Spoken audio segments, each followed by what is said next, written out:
Good morning बच्चों। बेटा हमारा जो नेक्स्ट टॉपिक है वो है capacity of an isolated spherical conductor. एक स्फेरिकल कंडक्टर होगा तो उसकी कैपेसिटी कैपेसिटी आपको पता है, कैपेसिटी मतलब कैपेसिटेंस, मतलब ability of the conductor to store the charge in it. जब चार्ज स्टोर होगा तो बेटा एनर्जी भी होगी। क्लियर।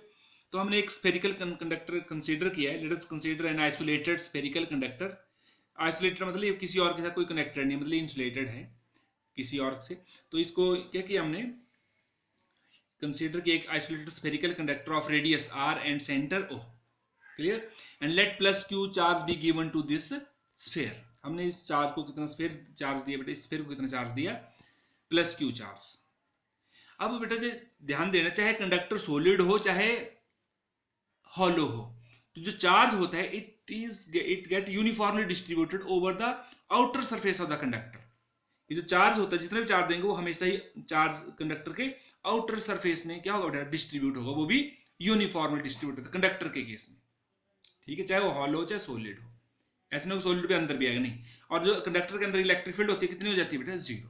लेकिन पोटेंशियल हमने पढ़ा है, जो इलेक्ट्रोस्टैटिक पोटेंशियल होता है ड्यू टू जो इलेक्ट्रोस्टैटिक कंडीशन में चार्ज के अंदर कंडक्टर के अंदर वो कितना होता है, constant through out the volume of the conductor. ठीक है, एंड इक्वल टू द, और कितना होगा जितना उसके सरफेस के ऊपर होगा। सरफेस के ऊपर भी कांस्टेंट होता है, लेकिन अंदर और बाहर सरफेस के ऊपर उतना होगा जितना, मतलब आपस में जितना सरफेस के ऊपर होगा इलेक्ट्रोस्टैटिक पोटेंशियल उतना ही इसकी इनसाइड भी उतना ही होगा। और बेटा एक स्फीयर के लिए जब हम जस्ट आउटसाइड द या on the surface of the conductor, जो पॉइंट होते हैं उनके लिए कैसे बिहेव करता है स्फीयर, कि the total charge is concentrated at its centre. Clear? And then what is the electrostatic potential at any point on the surface of the sphere in free space? तो कितना आएगा बेटा, जब पूरा पूरा चार्ज यहाँ पर कंसंट्रेट कर, तो इस पॉइंट के चार्ज के लिए कितना है, यहाँ पर ये आर डिस्टेंस है, तो पॉइंट चार्ज के लिए हमें पता है इलेक्ट्रोस्टैटिक पोटेंशियल होगा क्यू अपॉन 4 आर। तो अब इसके लिए भी क्या होगा, जो पॉइंट बाहर होंगे उनके लिए कैसे लगेगा, पूरा पूरा चार्ज कहाँ पर कंसंट्रेट करें, एट इट सेंटर। तो कितना आएगा electrostatic potential on the at any point on the surface of the sphere, Q upon 4πε0 r। इसके ऊपर आप लिख सकते हैं ना कि हमने कंसीडर किया, कंसीडर एन इलेक्ट्रो क्या spherical conductor of radius r and centre, let plus q charge is given to the sphere and this charge is uniformly distributed, ये gets in uniformly distributed over the outer surface of the conductor whether the conductor is solid और hollow. Clear? And the potential at every point on the surface of the sphere is same. अंदर भी वही होगा और बाहर भी surface के ऊपर भी क्या उतना ही होगा। और as the sphere behaves as if entire charge is concentrated at its centre. ठीक है, therefore potential at any point on the surface of the sphere in free space is given by इतना। Clear, V is equal to Q upon 4πε0r। और as अब कल पढ़ा बेटा हमने Q is equal to CV, तो C कितना आता है, चार्ज अपॉन वोल्टेज। ठीक है, या पोटेंशियल, तो C is equal to Q upon V is equal to Q. और व्हाट इज V हमने निकाल दिया बेटा, Q अपॉन 4πε0r। Q से Q कैंसिल है, 4πε0r कहाँ जाएगा बेटा, ऊपर। तो कैपेसिटी कितनी आ गई स्फेरिकल कंडक्टर की, 4πε0 इंटू r।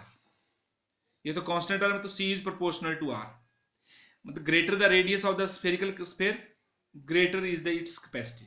जितना ज्यादा बड़ा रेडियस होगा बेटा उसकी कैपेसिटी भी उतनी ही ज्यादा होगी। क्लियर, रेडियस कम होगा तो कैपेसिटी कम होगी। तो capacity depends directly proportional to radius of the sphere. Clear, तो ये था बेटा, greater the radius of the sphere greater is its capacity या कैपेसिटेंस। अब बेटा हमने जो हम डेली लाइफ में जो हमारे पास जो हम एक बहुत बड़े स्फीयर के साथ डील करते हैं वो है हमारी अर्थ। ठीक है, हम उसके ऊपर है, तो उसका जो रेडियस का जो अर्थ का जो रेडियस होता है वो 6400 किलोमीटर होता है। ठीक है, जब रेडियस पता है तो 60 को बेटा मीटर में चेंज करो तो बन जाएगा 6.4 इंटू 10⁻⁶ मीटर। ये इतना याद रखना अपने, रेडियस ऑफ द अर्थ कितना होता है, इतना होता है। तो अब हमने अर्थ की कैपेसिटी निकालनी, कैपेसिटेंस का फार्मूला हमें पता है बेटा, C is equal to 4πε0r। ठीक है, r पता है। अब बेटा 4πε0r देखो हमें पता है बेटा 1 अपॉन 4πε0 की वैल्यू कितनी होती है, 9 इंटू 10⁻⁹। तो 4πε0 की वैल्यू कितनी होगी, ये नीचे आ जाएगी, इसको ऊपर ले जाओ, तो 1 अपॉन 10⁻⁹ आ जाएगी 4πε0 की वैल्यू, इंटू r। r तो ऊपर है, r कितना है बेटा हमारे पास, रेडियस ऑफ अर्थ 6.4 इंटू 10⁻⁶। कितना बन जाएगा ये, देखो 10 की पावर 9 जब ऊपर तो माइनस का बन जाएगा, 6 प्लस का तो 10 की पावर -3 आ जाएगा ऊपर, इंटू 9 से 6.4 को बेटा डिवाइड कर दो तो ये बन जाता है 0.7, फिर आगे 1 1 1 चलता जाएगा। ठीक है, अब ध्यान देना, इसको हम 711 बटे 1000 कर सकते, 3 जीरो आएंगे बेटा, 1000 10 की पावर 3 लिख सकते हैं। और जब 10 की पावर 3 ऊपर जाएगा तो 10 की पावर क्या हो जाएगा बेटा -6, 711 इंटू 10 की पावर -6, और 711 इसको 10 की पावर -6 को क्या बोलते हैं बेटा, माइक्रो। ठीक है, तो ये बन जाएगा 711 माइक्रो फैरेड। तो देखो बेटा, जो अर्थ इतना बड़ा स्फेयर है जो we come across in our daily life, तो कौन सा वो इतना बड़ा स्फेयर है और उसकी कैपेसिटी भी किसमें बेटा, माइक्रो फैरेड में, सिर्फ 711 माइक्रो फैरेड है। इसका मतलब क्या हुआ कि जो 1 farad it is very big unit of capacitance. ठीक है, since the earth which is a very big sphere in we come across, its capacity is only in microfarad, therefore it means 1 farad is a big unit of capacitance। Clear हो गया? तो इसका मतलब कि जो हमारे डेली लाइफ में जो कैपेसिटेंस आएंगे वो माइक्रो में भी नहीं आएंगे, वो किसमें आएंगे, नैनो फैरेड या पिको फैरेड, उसमें आएंगे बेटा। तो ये था बेटा capacity of an isolated spherical conductor, साथ में फिर हमने निकाल दिया कैपेसिटी ऑफ अर्थ। अब बेटा एक न्यूमेरिकल देखते हैं इसके ऊपर, जैसे कहाँ है, diameter of a spherical conductor is 1 metre. ठीक है, व्हाट इज इट्स कैपेसिटी, तो क्या दिया है बेटा उन्होंने, ध्यान दो, डायमीटर दिया है किसी स्फेरिकल कंडक्टर का 1 मीटर, तो आपने रेडियस निकालना, रेडियस कितना आ जाएगा, हाफ मीटर, तो 0.5 मीटर। तो कैपेसिटेंस पता है बेटा हमें 4 pi epsilon naught into R, जैसे, और 4 पाई एप्सिलॉन नॉट की वैल्यू 1 इंटू 10 9 इंटू 10 रेज़ पर 9, 1 अपॉन इतना, 1/9 इंटू 10 रेज़ पर 9 मल्टीप्लाइड 0.5।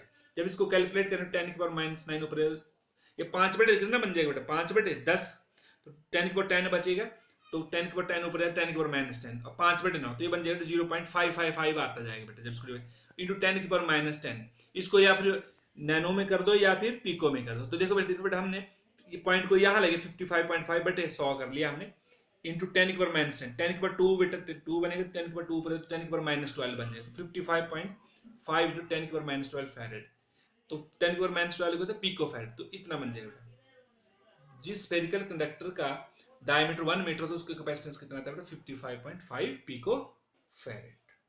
क्लियर? तो ये था बेटा capacity of an isolated spherical conductor and numerical on. ठीक है, ओके बेटा, थैंक यू।